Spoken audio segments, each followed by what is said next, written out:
আমরা আন্দোলনও করব, প্রত্যেকটা বিডিও অফিস ঘেরাও করব। আমরা যখন প্রয়োজন হবে একই দিনে সব থানা ঘিরব। এখানে কি অনুষ্ঠান ছিল? ডেপুটেশন? হ্যাঁ, জেলা শাসকের কাছে ডেপুটেশন। 11,08,000 নাম মুর্শিদাবাদ জেলার মানুষের বিচারাধীন করে রাখা হয়েছে।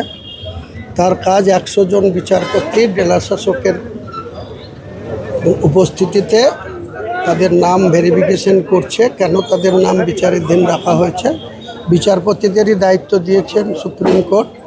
সেই মোতাবেক 60 লক্ষর মধ্যে 11 লক্ষ এই মুর্শিদাবাদ জেলায়, তাদের নাম সঠিকভাবে ভেরিফিকেশন করে যাতে পুরো নাম ওঠে।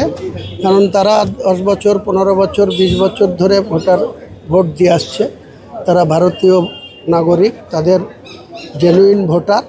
সেই ভোটারদের নাম বাদ দিয়ে কোনো দিন নির্বাচন হতে পারে না। কাজেই ইলেকশন কমিশনের এটা মরাল ডিউটি যে প্রত্যেকটা ভোটারকে তাদের ভোটাধিকার প্রয়োগ করতে দেওয়া।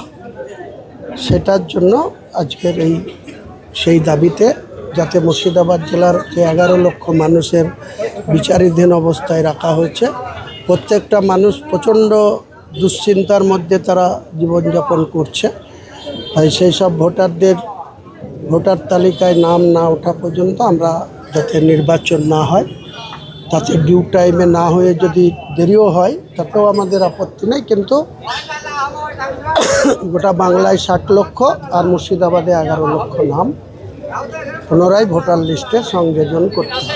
বিচারাধীন নাম না ওঠার আগে যদি ইলেকশন ঘোষণা করে দেয়, আপনাদের কি থাকবে? আমরা আন্দোলনও করব, প্রত্যেকটা বিডিও অফিস ঘেরাও করব এবং বিডিও অফিস থেকেই তো ভোটগুলো পরিচালনা হয়। সেখানে যারা ভোট নিতে যায় তাদের ক্যাম্প হয়, তারপরে তারা বুথে বুথে যায়।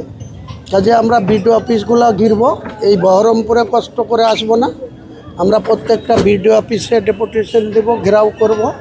সেখানে যাতে এই ভোটারদের নাম না সংযোজন করে যাতে না করতে পারে সেটা। আজকে এই সভাতে আসার সময় নাকি পুলিশ বা কেউ আপনাদের কোনো আটকেছে? অনেক জায়গায় করেছে, ডোমকলে করেছে, হরিয়ারপাড়ায় করেছে।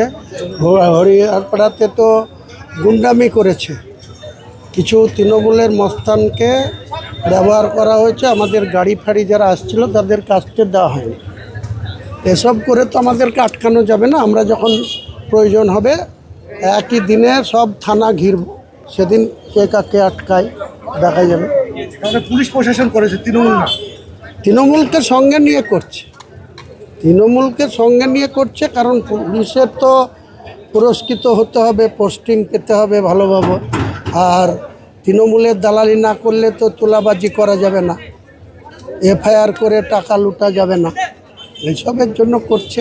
ভোটের আগে যুবসাথী এবং বেশ কিছু অ্যাকাউন্টে নাকি পয়সা ক্রেডিটও করা হয়েছে, কি বলবেন যুবসাথী নিয়ে? যত খুশি দেখ না, ভোটাররা সিদ্ধান্ত নিয়েছে, যা তাদের পাওনা গন্ডা যা দেবে নিয়ে নেবে, ভোট এদের বিরুদ্ধে দেবে। 2011-এর আগে সিপিএমের বুদ্ধবাবুরা অনেক কিছু দিয়েছিল। মমতা ব্যানার্জির একটা তারপুলিন দেওয়ারও ক্ষমতা ছিল না, তখন কি করে মমতা ব্যানার্জি ভোট পেয়েছিল? এবং বিরোধী নেত্রী থেকে আজকে শাসকে এসেছিল। সেই দিন 2026-এ মমতা বন্দ্যোপাধ্যায়ের জন্য আসছে। সবার পাশে।